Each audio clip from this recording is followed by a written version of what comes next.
দীঘা ভায়া সোনাকানিয়া দাঁতন দীঘায় যাবো ঘুরতে। এখন একটু দাঁড়িয়ে আছি আমরা। হ্যাঁ আমরা বেরোলাম বুঝলে, স্টার্ট দেবো গাড়ি। দিদি ওরা বেরিয়ে গেছে, ঠিক আছে? আমাদের বেরোনো। এখন গাড়ির ম্যাপটা একটু জাস্ট সেটিং করে নিচ্ছি, সুবিধা হয়। আমরা সোজা যাবো না, খারাপ আমরা সোনাকানিয়া দাঁতন হয়ে যাবো, তাহলে সোজা রাস্তা পড়বে, ঠিক আছে? চলো let's start now. Destination our Digha old beach. বাজার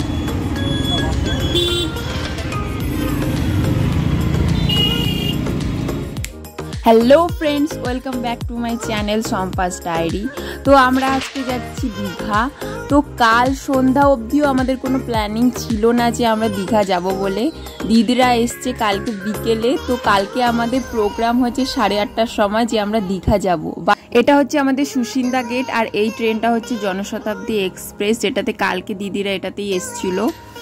তো আমরা এখনো বেলদা ছাড়িনি, এখনো সুসিন্দা গেটে এই তেল পাম্পে দিদির তেল আনতে গেছে।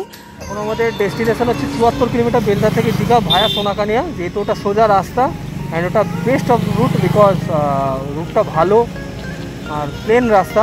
আমরা যেতে পারতাম এগরা দিয়ে, বাট এগরাতে এখন একটা সরকারি রাস্তার কাজ চলছে বলে খুব প্রবলেম, খুব বাজে রাস্তা, এখন ধুলো ময়লা রাস্তা। তাই আমরা সোনাকানিয়া হয়ে যাচ্ছি, সোজা যেতে পারি একদম তাড়াতাড়ি। মানে কিলোমিটার বেশি লাগতে পারে, বাট আমরা তাড়াতাড়ি পৌঁছে যাবো। আমরা বেরিয়েছি কটার সময়? আমরা বেরিয়েছি 10টা 3 আমরা গাড়ি স্টার্ট করি। বেরোনোর কথা ছিল আমাদের ভোরবেলা 4টের সময় বেরোনোর কথা ছিল। আমরা কিনা 4টের সময় গাড়ি এখান থেকে ছাড়ার কথা ছিল, বাট আমরা 4টের থেকে হয়ে গেল 8টা, 8টা থেকে গেলো 9টা, 9টা থেকে গেলো 10টা। অ্যাটলিস্ট এখনো 10টা বেলাতেই আছি, এখনো এই চত্বর অব্দি ছেড়ে যেতে পারি। চলো বন্ধুরা, আমার দেখা হচ্ছে সামনে।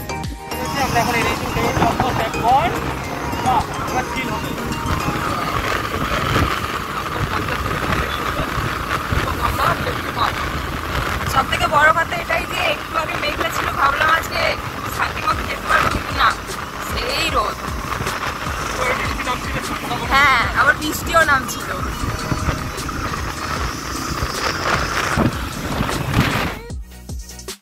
আজকের ওয়েদারটা মোটামুটি ভালো ছিল। সকালবেলা যদিও বা মেঘলা ছিল, হালকা বৃষ্টিও পড়ছিল। তো 10টার পর থেকে আর কোনো বৃষ্টি নেই। আকাশটা দেখে বুঝতেই পারছো কত সুন্দর ওয়েদার। আমাদের বাইকে যাওয়ার কথা ছিল না, আমাদের কথা ছিল বাসে যাওয়ার, কিন্তু ভোটের জন্য বাস বন্ধ, তাই আমরা দীপকের বাইকটা ম্যানেজ করে যাচ্ছি। তো দীপক কে সেটা তোমাদের বলতে হবে না, কারণ কোলাঘাটের ভিডিওতে ওকে তোমরা দেখেছো, আর ভিডিও শেষেও তোমরা ওকে দেখতে পাবে। তো তোমরা পুরো ব্লগটা দেখতে থাকো।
আমরা এখন দীঘায় যাব ঘুরতে। এখন একটু দাঁড়িয়ে আছি আমরা, চা ফান খেয়ে নিই। হ্যাঁ, আরো অনেকটা রাস্তা আছে, হেঁটে গেছে দেখে নে। ওই যে এই যে আসছে, পুরো ফেরিওয়ালা লাগছে দুজনকে।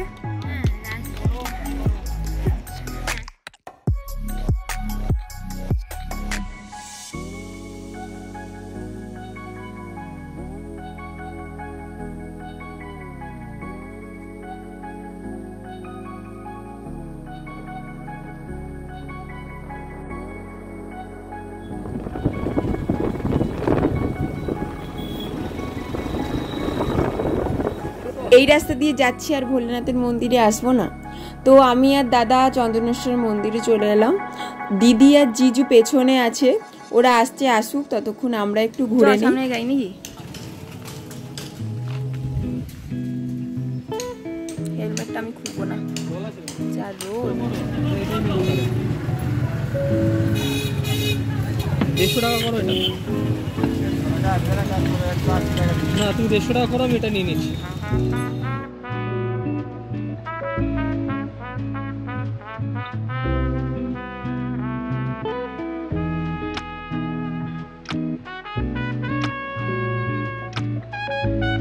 বাবারে, ও শান্তি।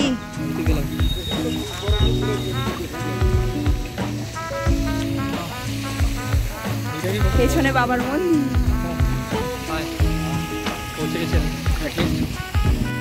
ওরা ওদের এখনো দেখা নেই, ওরা যে কোথায়।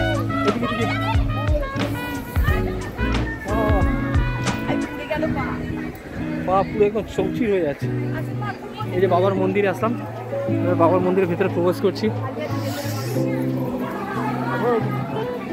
হ্যাঁ নেবো, দাঁড়াও। মন্দির থেকে বেরিয়ে আমরা নিউ দীঘার দিকে যাচ্ছি। 1 কিলোমিটার আগে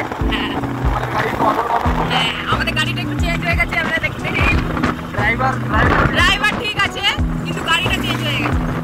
আরেকজন পেছনে আছে, এই যে দেখতে পাবেন না, পুরো বন জঙ্গলের মধ্যে দিয়ে আমরা যাচ্ছি। একটা সুন্দর রোদের মধ্যে পুরো একদম ছাই হয়ে যাচ্ছে, সেটা বড় কথা নয়। মন্দিরে পুজো দিয়ে আসলাম। হ্যাঁ, এই যে দিদি আমাদের ওখানে।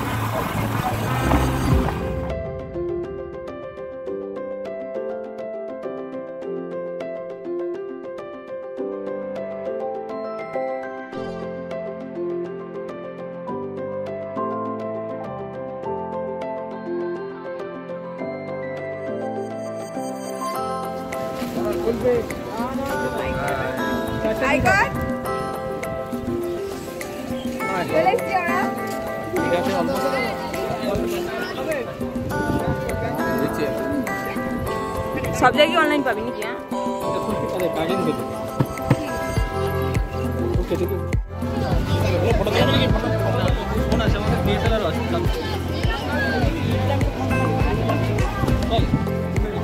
হ্যাঁ এখানে নামবো না, এখানে নামবো না। এ দিদি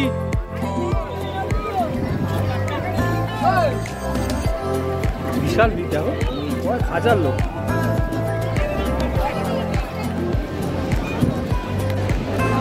এখন আমরা আছি নিউ দীঘা, নিউ দীঘা থেকে উদয়পুর যাবো। দাদা আমরা এখানে কি করবো? আমরা তো স্নান করবো না, আমরা এখানে শুধু কয়েকটা ছবি তুলবো। ছবি তুলে কোথায় যাবো? উদয়পুর। আমরা যাবো উদয়পুরে, ওইখানেই স্নান টান করবো, ওইখানেই সময়টা কাটাবো। শুধু ঘাড় কালো হয়ে যাচ্ছে, দাঁড়া, ওর ঘাড় কালো হয়ে যাচ্ছে। হে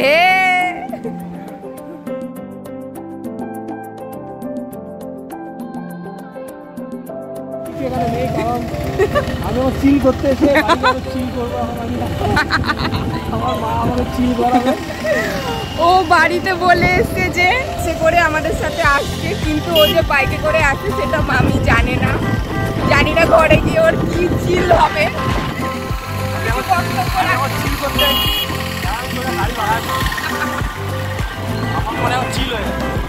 তো আমরা এখন যাচ্ছি রিসর্টের ওখানে, ওর সাথে দেখা করবো, তারপরে বাড়ির দিকে একদম। দীপক বলেছিল যে দীঘা এলে ওর সাথে যেন আমরা দেখা করি, তো সেখানেই যাচ্ছি আমরা। তো উদয়পুর থেকে বেরিয়ে অমরাবতী রোড হয়ে আমরা যাচ্ছি। জাহাজবাড়ি, কোথায় জাহাজবাড়ি? দীপক আমাদের বললো যে নিউ দীঘা রোডে অমরাবতী পার্কটা পেরিয়ে জাহাজবাড়ি থেকে 2-3 মিনিট। তো আমরা গুগলে ম্যাপ সার্চ করেছি যে ভরপেট রেস্টুরেন্ট, তো জাহাজবাড়ি থেকে 2-3 মিনিট লেগেছে আমাদের আসতে। তো ওর কথা মতোই চলে এসেছি আমরা।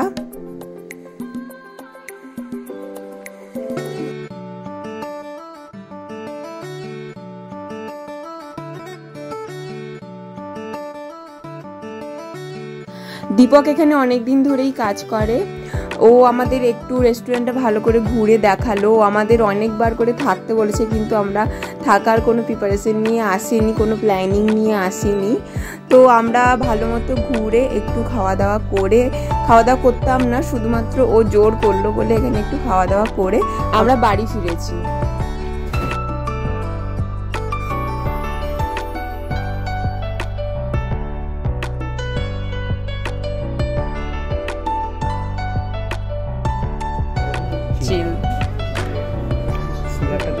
দিলেই মজা আসবে মাছটা।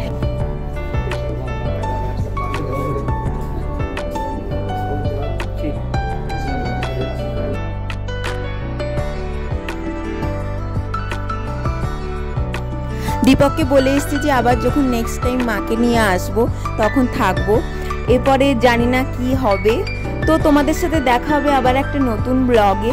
তো তোমাদের এই ব্লগটা কেমন লাগলো আমাকে কমেন্টে জানিও, আর লাইক, কমেন্ট, শেয়ার, সাবস্ক্রাইব যা যা করার আছে একটু করে দিও। তো আজকের মতো বাই বাই।